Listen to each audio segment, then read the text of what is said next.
हरे कृष्णा, राधे राधे। आप सबको कैसे हैं आप लोग। आशा करती हूँ कि आप लोग कान्हा जी की कृपा से अच्छे हों। और हमारे चैनल पे आप सबका स्वागत है। तो आज मैं अपने लड्डू गोपाल जी के बारे में बताऊंगी कि हमारे लड्डू गोपाल जी क्या क्या लीलाएं करते हैं। और जब मैं लेके आई थी तो मुझे भी नहीं पता था इसके बारे में कुछ, और नहीं ऐसे लगता था कि हमारे लड्डू गोपाल जागृत हैं कि नहीं हैं। पर जब हमें भक्ति में आ गए तो हमें भी पता लगने लगा कि हमारे लड्डू गोपाल जागृत हैं, अच्छी अच्छी लीलाएं दिखाते हैं, रात को सपने में भी आते हैं। देखो इनकी कृपा से हमारे लड्डू गोपाल को हमने कोई मतलब इत्र नहीं लाना पड़ा, सारे इत्र हमें मंदिर से मिले। जैसे कहते हैं ना, जो लोग आते हैं तो अपनी व्यवस्था करके भगवान आते हैं। तो ये देखो हमारे इत्र मतलब कोई भी इत्र नहीं लिया, सारा हमें मंदिर से मिले हैं। और जब मंदिर में जाते हैं तो जैसे हमारे पंडित जी हैं तो वो हमें एक खाटू श्याम को चढ़ता है तो एक इत्र ज़रूर दे देते हैं। और ये है भगवत गीता, मैं आपको दिखाती हूँ। ये भी हमारे मंदिर से, कई लोग तो ख़रीदते हैं पर हमें ख़रीदना नहीं पड़ा, ये भी हमें मंदिर से मिले हैं। तो इसका पाठ करती हूँ। और इसके कुछ दिन बाद मैं मंदिर जाती थी तो हमें ये कृष्ण लीलाएं ये मिलें कि इसके पढ़ने से सपने आते हैं, रात को भगवान सपने में ज़रूर आते हैं। तो सच्ची बात है, आज मैं सो रही थी तो भगवान हमारे सपने में आए और मैं कहाँ पहुँच गई, वृंदावन जो निधि वन है वहाँ मैं पहुँची हुई हूँ। तो इसको पढ़ना ज़रूरी है। इसको पढ़ने से कृष्ण अपनी लीलाएं सब इसमें लिखी हुई हैं और वो ज़रूर सपने में आते हैं। और जैसे कई लोग के मन में रहता हमारे लड्डू गोपाल जागृत हैं कि नहीं हैं, तो आप अच्छी से सेवा करोगे, भाव रखोगे तो ज़रूर वो जागृत हैं, अच्छी अच्छी लीलाएं दिखाएंगे। और भोग लगाने का कोई टाइम नहीं होता। जैसे छोटे हैं या कृष्ण अपने बच्चों की तरह रखते हो तो उनको भोग जैसे कोई टाइम नहीं होता है। जब उनका मन करेगा तो आप, जैसे आपके मन में भाव आएगा, कुछ भी बना के खिला दो।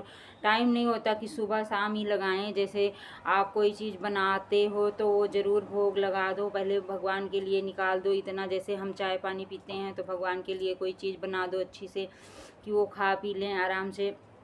और क्या कहते हैं, तो हम तो ऐसे ही करते हैं कि हमारा कोई टाइम नहीं होता कि हम भगवान जी को कब दो ही टाइम भोग लगाने। जब हमारे मन करेगा तो पहले तो मैं सुबह सुबह का नियम बताती हूँ। जब मैं सुबह उठती हूँ तो बाल भोग लगाती हूँ, उसके बाद थोड़ी देर बाद मैं उनको स्नान कराती हूँ, उसके बाद भोग लगाती हूँ। फिर 12 बजे के करीब मैं उनको फ्रूट का भोग लगाती हूँ। फिर 1-1:30 बजे जब सुलाना होता है फिर उनको मैं ताज़ा कोई जैसे फ्रेश खिचड़ी बना दूँ या मटर वाला चावल बना दूँ या रोटी या सब्जी या चावल कढ़ी कुछ भी बना दूँ तो उसका भोग लगा के फिर मैं उनको सुलाती हूँ। अगर नहीं है, जैसे लेट खाए हैं, तो उनके लिए हलवा या सेमियाँ या कुछ भी बना के उनको खिला दो।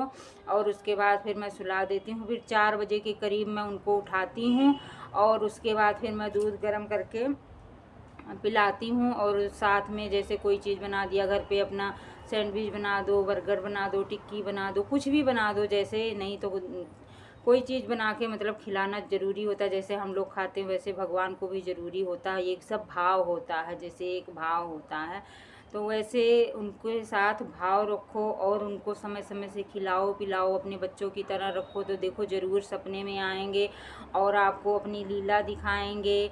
और वो कभी हंसते हैं, कभी गुस्से हो जाते हैं। तो जैसे मेरे साथ तो ऐसे ही होता है। जब मैं कहीं मार्केट जाऊंगी, अगर इनसे पूछ के ज़रूर जाऊंगी कि आपके लिए कुछ लाना है, तो वहाँ तक यहाँ से तो कुछ नहीं समझ आएगा, लेकिन आगे जाके फिर मेरे को ये हो जाएगा कि चलो कपड़े ही ले लेती हूँ या कुछ भी ले लेती हूँ भगवान के लिए। तो ज़रूर भाव आ जाता है तो मैं ले लेती हूँ। और ये क्या कहते हैं, जैसे रात को फिर हमारे 8-9 बजे तक हम खाना खिला देते हैं। उसके बाद 9 बजे तक दूध पिला के 9:30 तक मैं सुला देती हूँ उनका। ये लो हमारे लड्डू गोपाल जी के दर्शन कर लो।